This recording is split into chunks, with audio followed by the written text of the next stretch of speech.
my fight fans? So, a lot of talk with this Paddy Pimblett fight. And what I would actually like to know, guys, is do you think Paddy Pimblett is ready for a ranked opponent?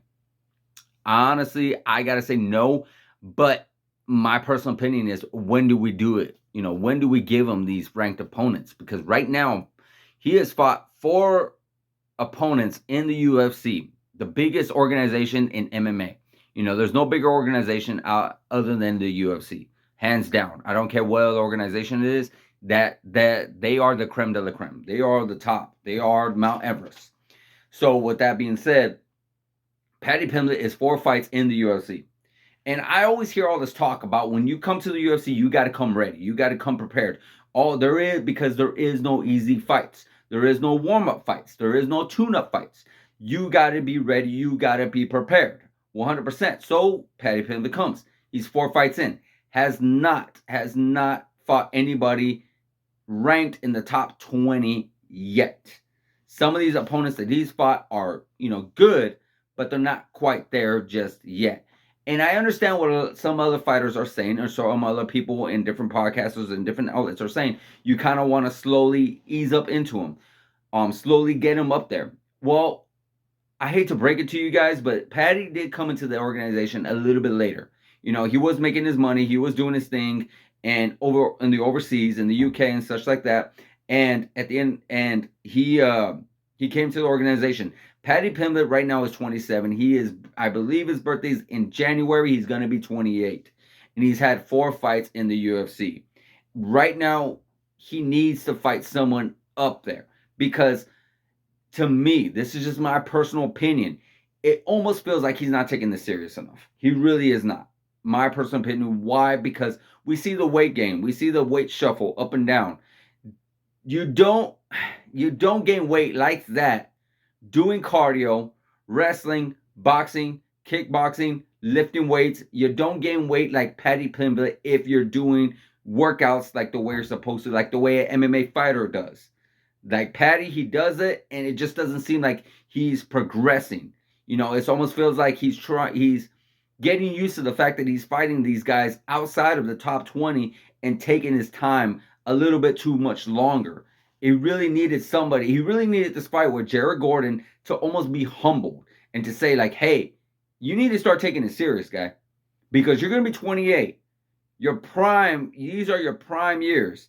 You only got maybe about a good 7-year, maybe about 6-7 year window to where you can finally start fighting the top mountain of the lightweight division, which is the most, outside of the bantamweight division, the most stacked division in the UFC. It's by far the most difficult division in the UFC, I would say. So,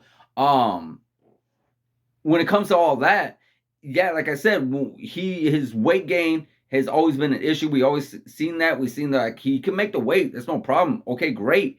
But when you come in and you show up just like the way you showed up with the previous fight, with his hands low, his chin high, not really showing us much of anything else when he went against Jared Gordon, and Jared Gordon actually beating him, because everybody, 95%, maybe 94% of the MMA community believes he lost that fight. You're not going to have everybody just agreeing to the same thing. And it's not hate. A lot of people are not hating. Nobody is hating. Maybe you have some haters, sure.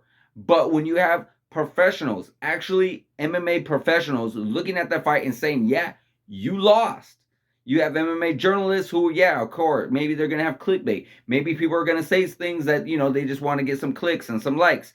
Sure, but when everybody's on the exact same boat, that's something. And yeah, he unfortunately lost that fight. And we hope, but it didn't look like it, but we hope he gets a little humbled. Like, hey, I need to get better. I need to do something better.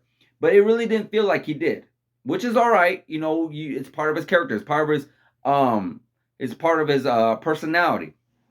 But still, at the end of the day, you're gonna run into somebody who is better than you, like right now, or you're gonna eventually. I know what people are saying, like, hey, well, let's let him take his time. He doesn't have that much time. Let's say he maybe does another year or two. Now he's 30, and he has never fought anybody in the top 20. When does he get to that top 10? Because it's only gonna take him a few more years to get to where he could get to that top 5 in that number 1 spot. And before you know it, you're probably well into your mid 30s, if not getting closer to there. So, and looking like you're doing. It doesn't look like it's 100% serious. It doesn't look like he didn't give us anything that was like, whoa, this is really something special.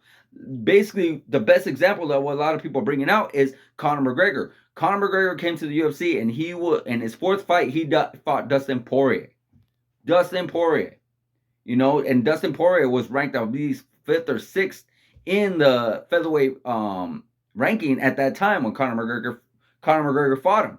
Anthony Pettis, in his 4th fight in the UFC, fought Donald Cerrone, Donald Cerrone was, of course, always a game, tough, difficult fighter for everybody in that division at that time. So you got Dustin Poirier. Dustin Poirier, in his 4th fight in the UFC, fought Max Holloway. So these guys, people that are coming into the UFC fighting for their 4th fight in the UFC are fighting highly ranked opponents. Not even top 10 or top 15. They're fighting the guys like in the very, very like in the top 10 below that, ranked 7, 6, 5, around that ranking, which Conor McGregor, Dustin Poirier, I could go all day with that. Paddy Pimblett needs to do that. Paddy Pimblett needs to be in that situation where like, hey, this isn't going my way, and it doesn't go his way. Not saying he has to lose a fight. Nobody's saying anybody has to lose a fight. Everyone needs to stop doing that and say like, oh, you just want to lose. You just want to see him fail. Nobody wants that. We just want to see him put in a position where it's like, hey, things are not really necessarily going my way very clearly. And now, because now you're in the big leagues. You're in the NFL, my guy. You're not in the out leagues. Let's not pretend like we're doing, like every time we say, oh, there's no easy fights in the UFC. Then why are you trying to give him another non-ranked opponent? Because that's basically what you're trying to say. Then that's an easy fight, right? I mean, sure, some of these guys could probably beat him around that level. And if they could, then maybe he is not as good or is even at that level like he's supposed to be. Because of, like I said, if he was a younger guy, like if he was like a 21, 20 years old, 22, somewhere around that level, then I'll be like, okay, yeah, he still has plenty of time. He's up there now. He's in his prime years. He's going to be 28 in just next month. So it's time. You got to give him somebody. You can't give him, excuse me, another opponent that's just pretty much he's going to probably steamroll, because you don't learn anything when you're steamrolling somebody. You don't learn anything when you're beating everybody easily. You don't learn anything. There's a reason for rankings, because you're slowly moving forward towards that ranking. So it's like, now it's time. Like, hey, we need to throw you in there with Edson Barbosa at lightweight. You need to throw you in there with a Tony Ferguson at lightweight. Who is these guys, or a Dan Hooker? These guys are little by little towards the end of their careers a little bit. Maybe not so much Dan Hooker. He has had so much of a losing streak, but still, you need to see some of these guys. We need to see where you're at. Basically, that's what I feel like the UFC is. Otherwise, don't give us these Kona main event guys, because of course we're like Paddy Pimblett versus who? Oh, this guy from the Contender. Great, awesome. So when I tell my friends, come over and see Paddy fight this guy, who again?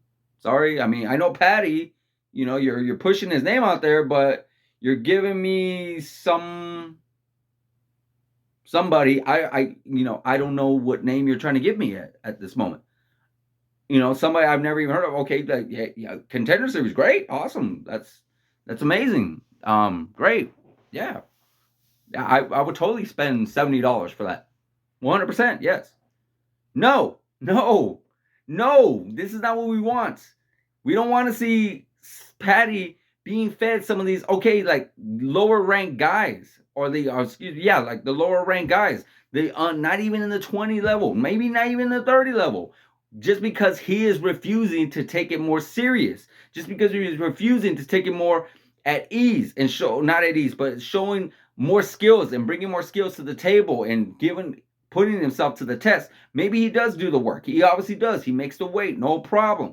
And he's able to do it to that level. But now he's at that level where like, hey, we need to see what you got. We really need to see what more you can do. And just because he pretty much lost this fight. He lost this fight. And he wasn't humbled enough. So now we got to see what he can do next. I mean, I would love to see a rematch, maybe on a fight night, with a 5-rounder with Jared Gordon. And I pretty much feel like that could be a win for Jared. I don't want to see Paddy. I'm not trying to see Paddy lose. I'm trying to see him tested. I'm trying to see where he's actually at. I'm not trying to throw him to the wolves. I'm not trying to throw him to a Justin Gaethje, a Dustin Poirier, a Benil Dariush, Islam Makhachev, because these guys would eat him alive. He would not even have a chance. He would not even get out of the first round. He is nowhere near ready for that. But I feel like that's what he needs. He needs someone in that level where it's gonna pretty much put a really good beating on him, and he's gonna have to really truly fight and dig down and show us what he really truly has, and really really make it into a dogfight. And even if he loses or wins, he's gonna come back and be like, damn, I really need to truly get better. I really need to truly take this serious, because if I'm not taking this serious, my window is closing slowly but surely. It's closing. It's getting closer. You know, you don't want to try to be fighting for a lightweight champion at 40 years old because you're not taking that serious enough, and because you're being protected. Let's face facts, it's almost protection from the UFC by not giving them more highly ranked opponents, because that's what they need to do.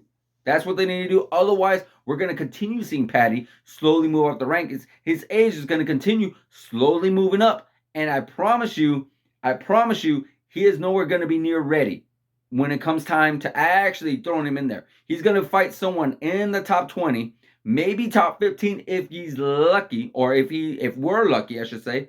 And then that time comes, hey, guess what? There's an opening. You want to fight Dustin Poirier? Sure. Good God. Good God. I mean, I hope I'm wrong. I could be proven wrong. Sure. I'm not saying I'm trying to be right. But what do you think Dustin Poirier would do to Paddy Pimblett right now? Oh, it would be bad. Or Justin Gaethje, probably worse. Charles Oliveira, any of these guys. You know, I mean, yeah, it's bad, and that's what he feels like he needs to do. That's what we feel like the UFC needs to do for him.